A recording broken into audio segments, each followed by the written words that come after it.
The snow didn't just fall, it buried secrets. When 34-year-old Abigail Preston vanished during the deadliest blizzard in Montana's history, everyone assumed the brutal cold had claimed her.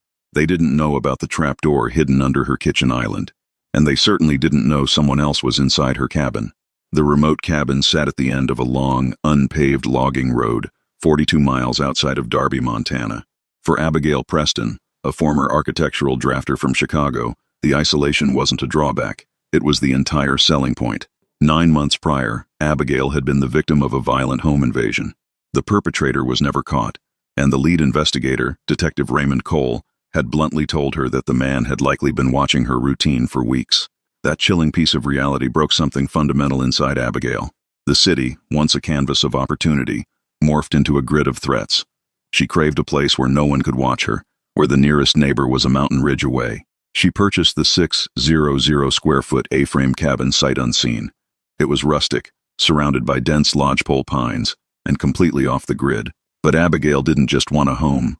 She wanted a fortress.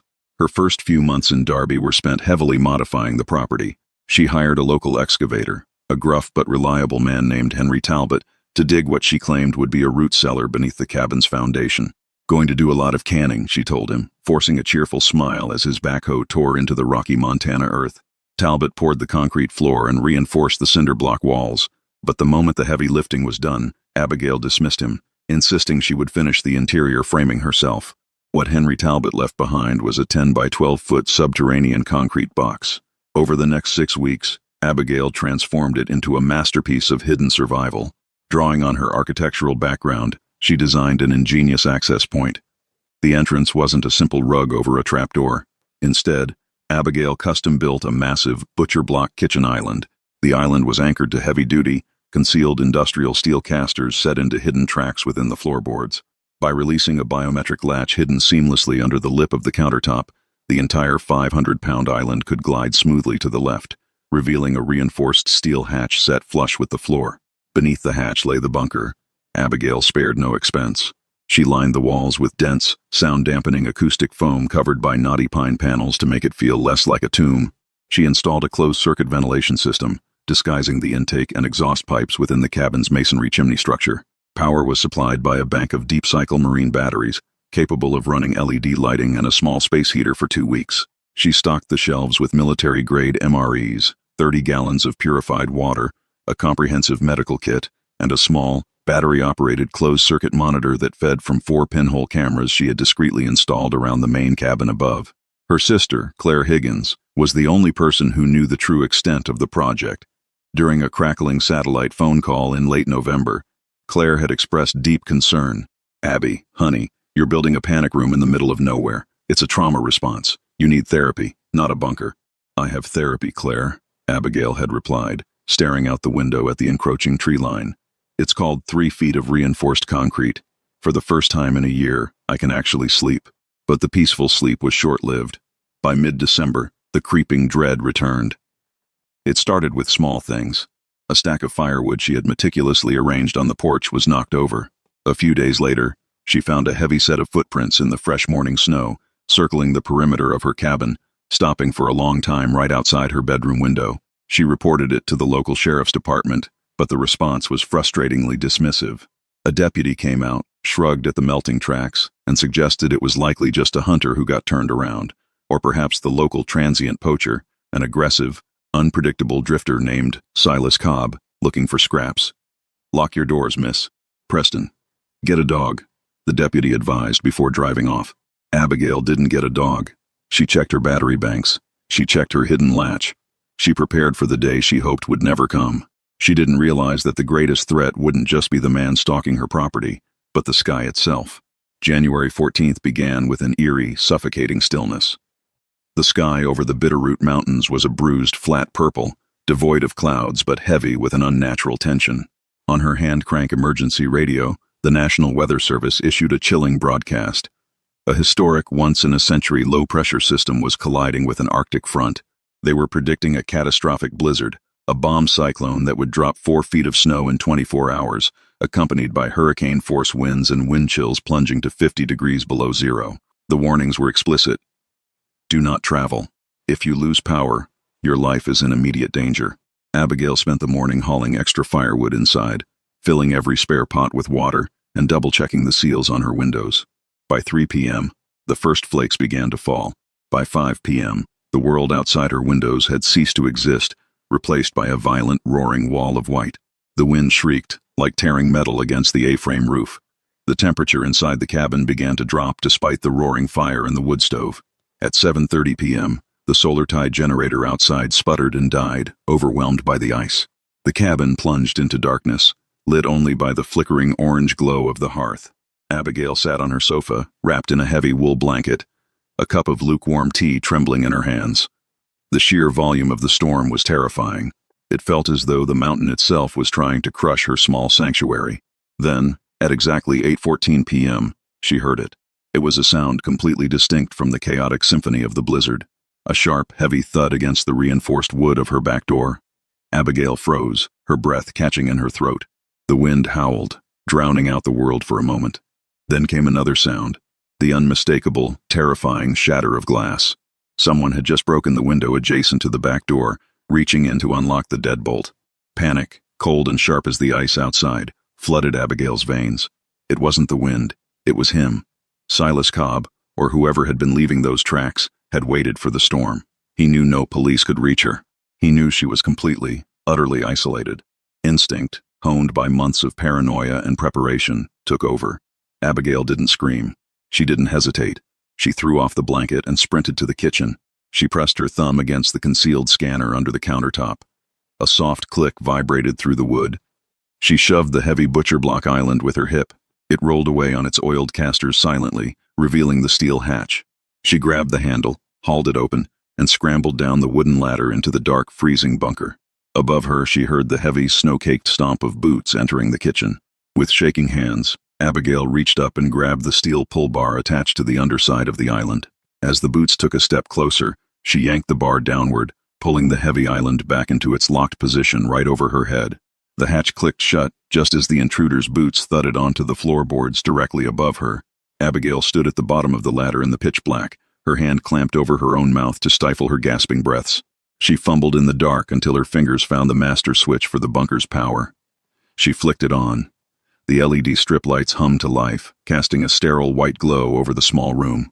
She immediately moved to the desk in the corner and turned on the battery-powered CCTV monitor.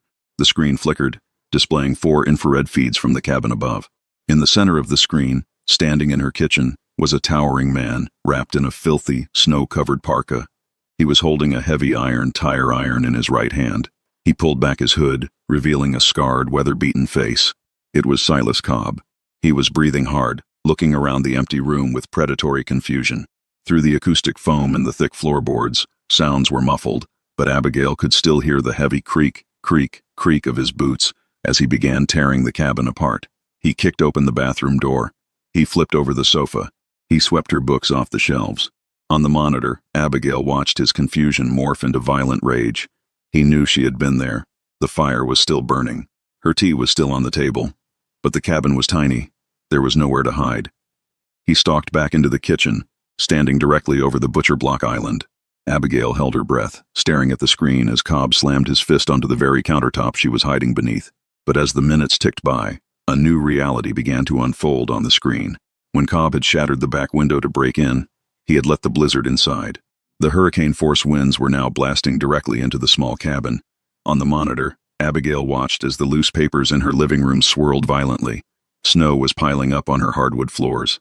The roaring fire in the stove was actively fighting a losing battle against the negative 40-degree wind chill pouring through the broken glass. Cobb, realizing the temperature was plummeting to lethal levels, tried to block the broken window with a sofa cushion, but the wind easily ripped it away. He tried to open the front door to leave, to escape back into the storm, but the bomb cyclone had dumped 3 feet of snow against the outward swinging door in less than an hour, burying it under a massive drift. He was trapped. Down in her bunker, Abigail turned on her small electric space heater. The thick concrete walls and acoustic foam provided perfect insulation. The temperature in her hidden room was a steady, comfortable 65 degrees. Upstairs, the cabin was rapidly becoming a freezer. The fire in the wood stove died out, choked by the snow blowing down the chimney and across the room. On the screen, Abigail watched as the predator became the prey. Cobb paced frantically, his breath pluming in thick white clouds in the freezing cabin.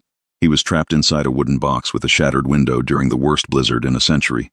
And Abigail, the woman he had come to hunt, was sitting safely beneath his feet, a silent witness to the wrath of the storm. The psychological warfare had ended, and the survival of the fittest had just begun. Time in the bunker dissolved into a sterile, terrifying loop. The only metrics of passing hours were the digital clock on Abigail's weather radio and the agonizingly slow deterioration of Silas Cobb on the CCTV monitor. Above her, the cabin had transformed from a cozy sanctuary into a wind tunnel of ice. The bomb cyclone was relentless, driving fine, powdery snow horizontally through the shattered back window. On the monitor, the infrared feed painted the swirling snow as chaotic static. The ambient temperature in the cabin would have already plummeted well below zero, with the wind chill making it feel closer to -40. Abigail sat paralyzed in her ergonomic desk chair, a thick wool sweater pulled tight around her shoulders despite the 65-degree warmth of the bunker. She watched Cobb's survival instincts kick in, desperate and futile. At first, he tried to barricade the broken window again. He dragged her heavy oak dining table across the floor, tipping it upright against the frame. It worked for perhaps 10 minutes before a violent gust of wind caught the flat surface of the wood, blasting the table backward onto the floor with a crash that rattled the ceiling directly above Abigail's head. She flinched, biting the inside of her cheek so hard she tasted copper. By 2 a.m., the wood stove was completely dead. The snow had piled several inches deep across the hardwood floor, coating the rug and the baseboards in a thick layer of frost. Cobb was pacing relentlessly to generate body heat. He had raided her bedroom, returning to the main living area wrapped in her goose-down duvet over his heavy parka. He looked like a grotesque, shuffling ghost on the grainy black-and-white screen. Down below, Abigail's mind raced with a terrible, conflicting moral agony. She was a survivor, not a killer. She had built this bunker to escape violence, not to inflict it. On the metal shelving unit to her left sat a comprehensive medical kit, a stack of Mylar emergency blankets, and a propane camp stove that could heat soup in minutes. She had the means to save him. But saving him meant opening the hatch. It meant exposing herself to a man who had stalked her, broken into her home, and stood over her kitchen island gripping a heavy tire iron with lethal intent. She remembered the cold, detached voice of Detective Raymond Cole from a year ago in Chicago. "These guys don't break in just to steal your TV, Miss Preston. They want control. They want you." She looked at the screen. Cobb was now frantically tearing books from her shelves, ripping the pages out, and piling them in the center of the living room floor. He was trying to start a fire right on the hardwood. He struck a lighter, cupping his hands. The paper flared, burning brightly for a few seconds. Cobb leaned in, desperate for the meager warmth, but the wind howling through the cabin instantly snuffed it out, scattering the charred, smoldering pages across the room. He screamed. There was no audio feed, but Abigail could see the violent contortion of his face, the way his neck corded with rage. He brought the tire iron down on the remains of a dining chair, smashing it into splinters in a useless expenditure of precious energy. "Don't do that," Abigail whispered to the screen, her voice trembling in the silent bunker. "You're burning calories. You're killing yourself."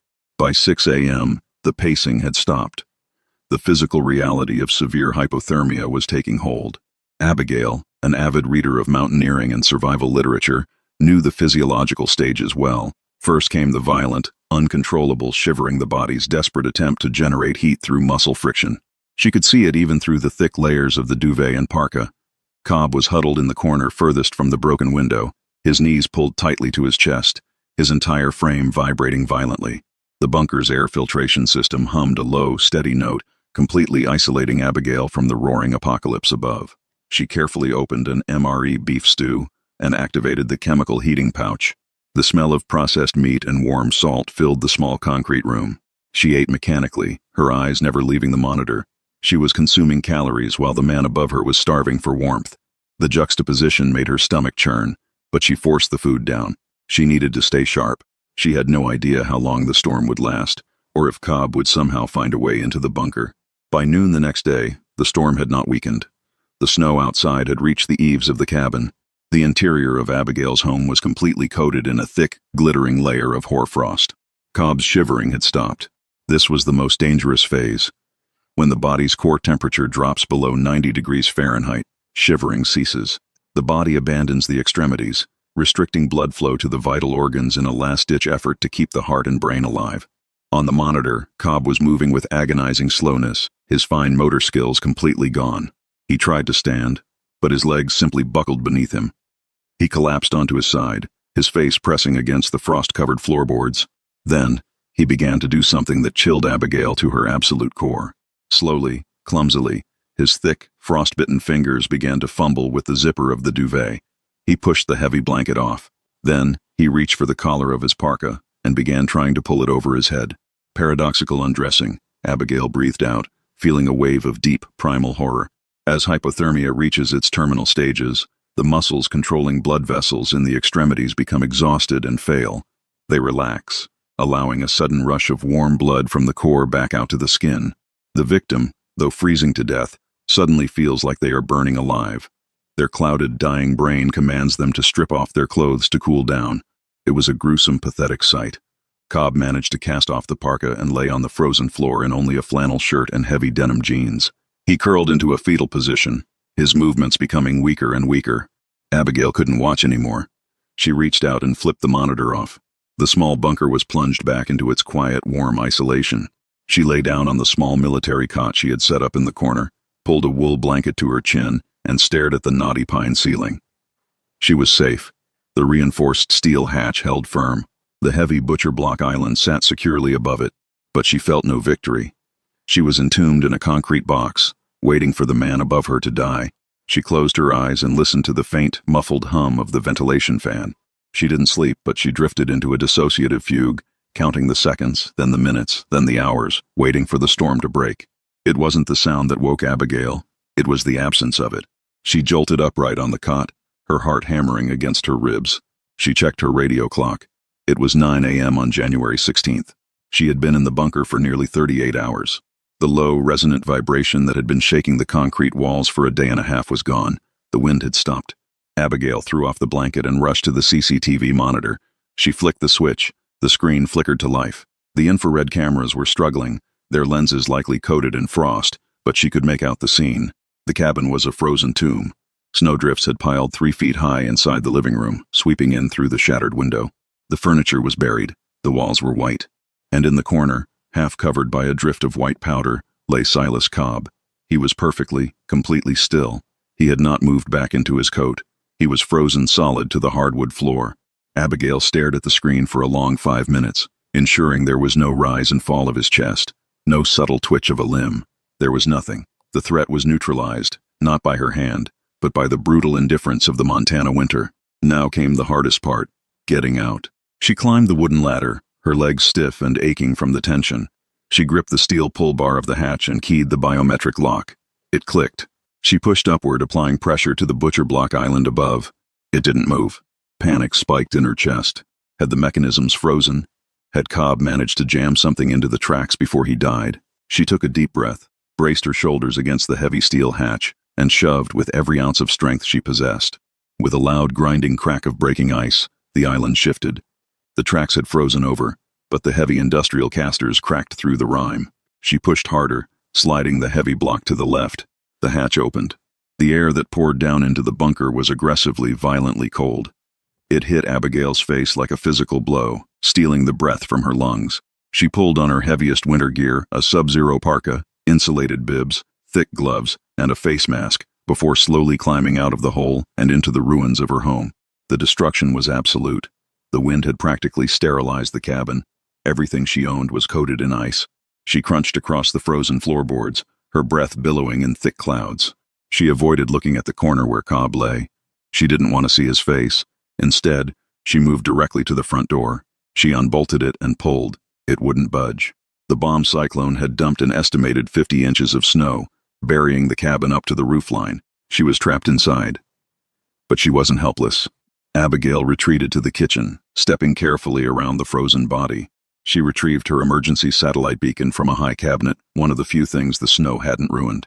She activated the SOS function, ensuring the small green light began to blink, sending her GPS coordinates to the local emergency dispatch. Then she fired up her hand-crank emergency radio and tuned into the local emergency frequencies.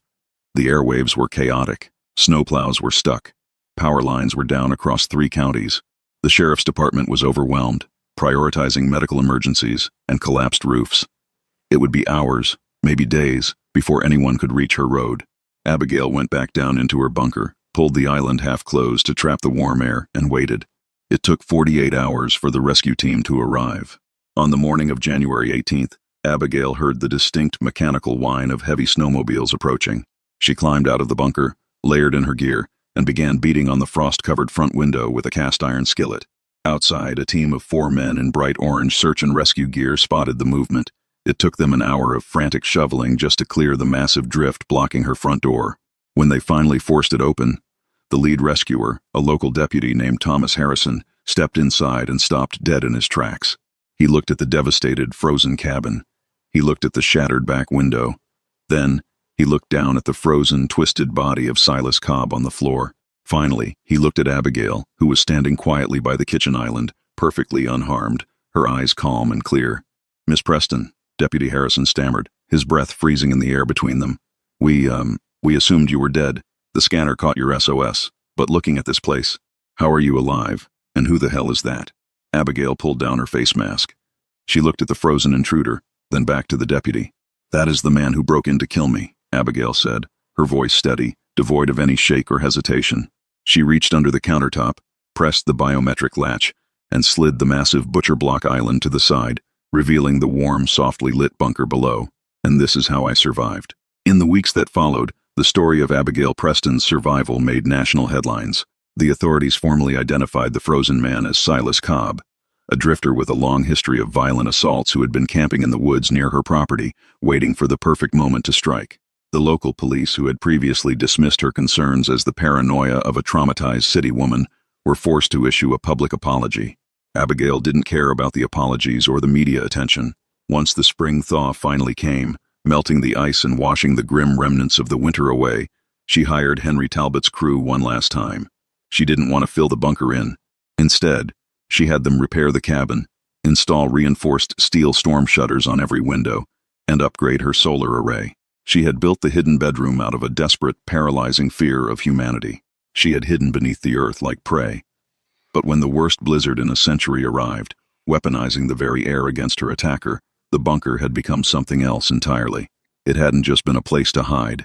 It had been her fortress, her advantage, and her ultimate vindication.